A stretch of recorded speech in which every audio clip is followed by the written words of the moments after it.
So what would be the thrust of your attack then on President Tinubu in 2027 that might tip the balance in your favor? I mean, you've talked about, the economy, you've talked about democracy, the rule of law, which you say suffered a setback. Given all that, what would be your strategy to erode confidence in the president and convince the Nigerian people to go with you rather than him? It is not enough that your aides are running around.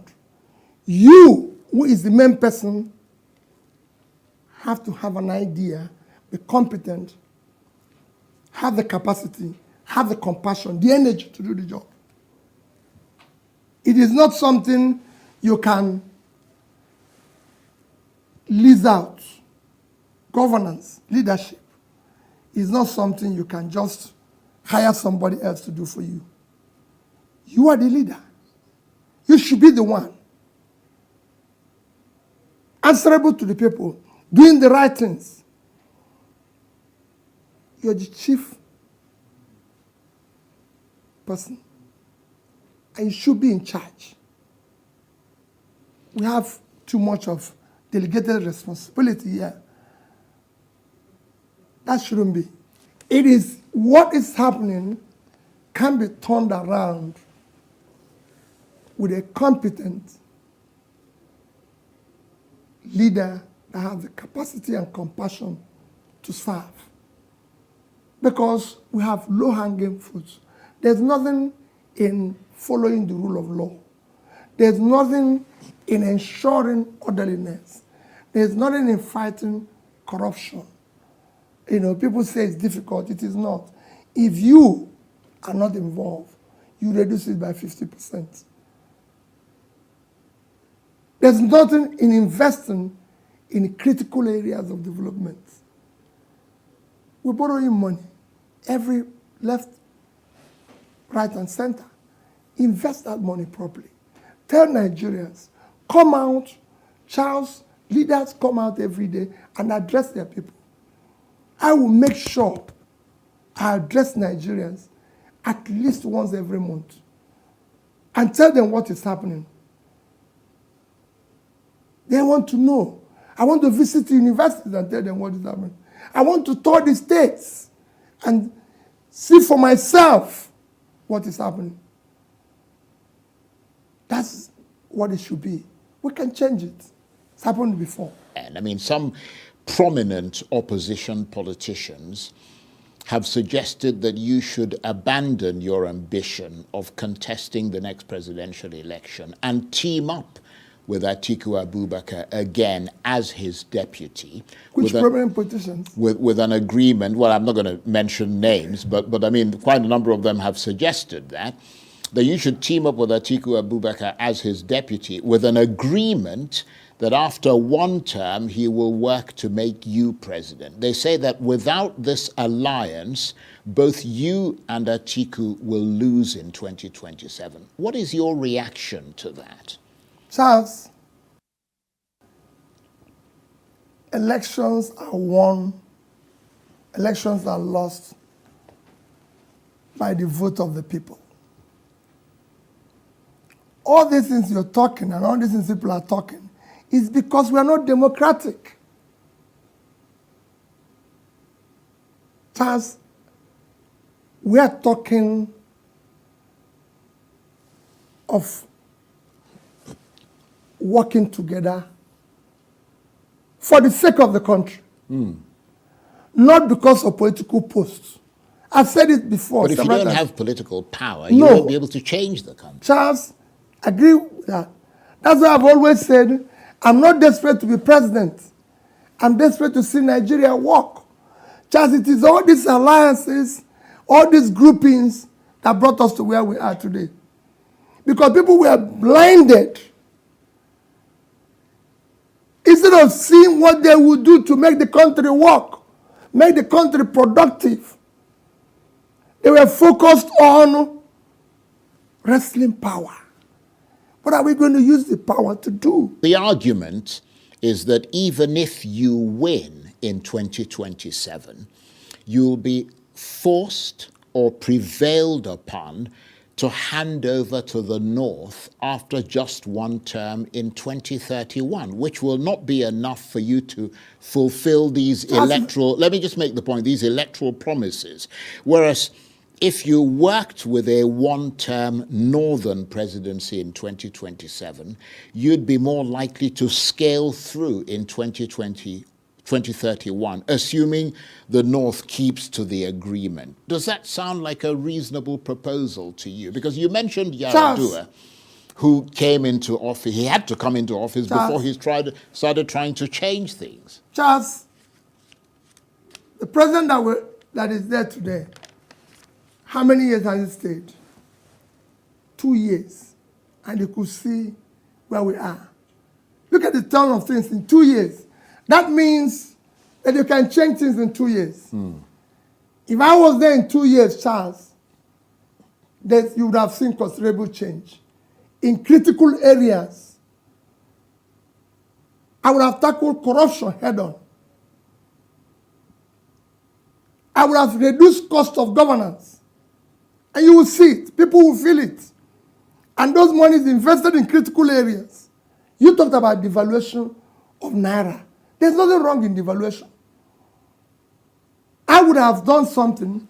I would have allowed the Naira to float. But I would have done it in an organized manner. There will be productivity. The idea of devaluing your currency, allowing it to float, to be cheaper, is that you have productivity so you can export, so people can come and buy. But when you don't have productivity and you devalue your currency, it's double whammy because you have nothing to sell. So I would have injected money in productivity. Today, nobody is producing anything. Do you really agree with all of what Peter Obi just said now in this? Because he said a whole lot. First of all, he sort of said that Tinubu does not have the competence, the character, the compassion, and the capacity to be Nigeria's president. He said he would have done a better job in 2 years than what Tinubu did in 2 years. He said, see the downturn of things in Nigeria. Do you agree with all of this analysis of what Peter Obi said about Nigeria's situation at the moment, that the state of the nation is that we're really not democratic and that normally election is won and lost by the votes of the people? So this is more or less a rhetorical question where you can either say, yes, it is obvious that we're not a democratic nation at the moment because our votes don't really count and it's the court that determines who our president is or who our governor is, as in the case of Edo State at the moment. So the question is, do you really agree with all of these analysis, all his takes on these various issues about the state of our nation right now? Whilst we going and deeping into what he said, I'd like to also ask you, if you've not yet subscribed and you've been following us, please do subscribe, like, and share. Join in helping us with this sensitization and awareness we're bringing to other Nigerians to help them realize that good governance is supposed to be what they demand, and a better nation is what they should demand from our elected leaders. And if you're meeting this content for the first time, please like, share, and also subscribe and be part of the voice of change that we're bringing. Don't forget to watch it to the end because there are a lot of questions that we must answer. This content is meant to bring open to you some of the conversations that we've been having internally. We want to bring them into the open so that we all can participate in the conversation. I do not want it to be like a monologue. I want us to all be part of it. So all these questions I've asked, all the statements that Peter Obi made are the questions I have asked to you too as well. He said he will be able to make Nigeria work. So do you agree that if you gave Peter Obi 2 years, do you think he'd be able to cut down on the cost of governance? Do you think that he will be able to work on constitutional amendment? Do you think he'd be able to work on the production level of our country?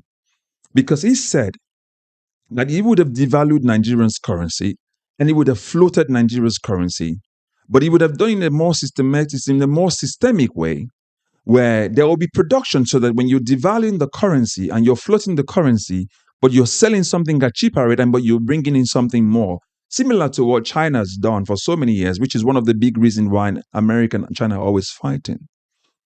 Because America talks about China manipulation of the currency, which is what it is all over anyway, floating the currency, devaluing the currency, but you're producing something to sell. And this is something for those of you who believe, who are pro Omoyele Sowore. Omoyele Sowore has said this several times that Peter Obi would have floated the currency and would have been in the same quagmire we're in right now, where the the value of our currency has no worth. So do you agree with that? I just want to ask you all these questions. But you can see in the previous video, he mentioned that Nigeria is in chaos. Nigeria is in chaos, as a matter of fact. But do you agree with all of this, Peter Obi's statement? Do you agree that Peter Obi would have been a better president than Bola Tinubu currently right now? And would you agree as well that come 2027, that you will prefer Peter Obi to Bola Tinubu? I mean, considering the state of the nation. So this is more or less after the fact anyway. We've seen what Tinubu's government has given to Nigeria in 2 years. He also mentioned that he would address the nation at least once a month. It took a lot to have Bola Tinubu address Nigeria. And currently there have been a lot of killings going on in the country, but he's not addressed Nigerians till this particular moment about it. But he's been able to address Nigerians to sack a sitting governor or suspend a sitting governor, duly elected one, and put in an administrator who solely manages the state, River State in question, I mean. There is one question I want to ask you. Some people are asking for him to be Atiku's vice president. Do you agree with that? All in the name of wrestling power out of the hands of Bola Tinubu. Do you agree that Obi should be Atiku's vice president? Because if he becomes his vice president and the rest to power, he wouldn't be able to effect these changes he's talking about. Dele Farotimi mentioned that for Atiku, he should act like a statesman and put his ambition aside, because he's tried for so many years, since 1993, and nothing has happened. So he should be like a statesman and put his personal ambition and pull his weight behind Peter Obi. Do you think that's the case? So I'm asking all this question again to all of you, all of us, so that we can answer these questions in the comment section. But in all, you've seen the state of the nation. Do you think that Bola Tinubu has the strength and the capacity, the courage, or the character to be Nigeria's president, to lead Nigeria in the direction of productivity, prosperity, the direction of prosperity and good governance, not one riddled with corruption and bribery of lawmakers? So even if you voted for Bola Tinubu in 2023, are you able to say that you're happy with the vote? Or do you feel cheated by INEC with the way things are? People have lost their jobs. People have lost businesses. There's instability all across the nation. Do you think that if you gave Peter Obi 2 years, as he said, he will be able to turn things around and invest in critical areas where you and I can see? Because these are all, we can argue that these are campaign slogans, and governance is different from campaign. So, but Peter Obi side by side with Bola Tinubu, do you think he'd be a better president than Bola Tinubu? Again, like I said, this is me bringing out this conversation into the open. I'm bringing out this conversation into the open for all of us to be part of it. Let's take this dialogue out of the bedrooms. Let's take this dialogue out of, let's bring it on now. This current government, this APC government, wrested power out of the hands of PDP by virtue of the fact that Nigerians came out en masse to vote for them. Is this something that can still be replicated in 2027? Because Peter Obi said that elections are won by the votes of, or the lack of the vote of the people, by the mandates of the people. So now we sing on the mandate that we stand, the pro-Bola Tinubu supporters, including the legislature. Is it the mandate that Nigerians voted for, the ones that INEC gave them, or the ones that they rigged? These are all the questions that you have been talking about. So we brought them all out now. So pick the one that you want to talk about, and let us get into the comment section and start talking about it. But above all, the idea behind this content is to create awareness that we deserve better governance as Nigerians. We deserve good administration as Nigerians. We deserve transparency. Our country should not be one filled with corruption. So that's what this content is all about.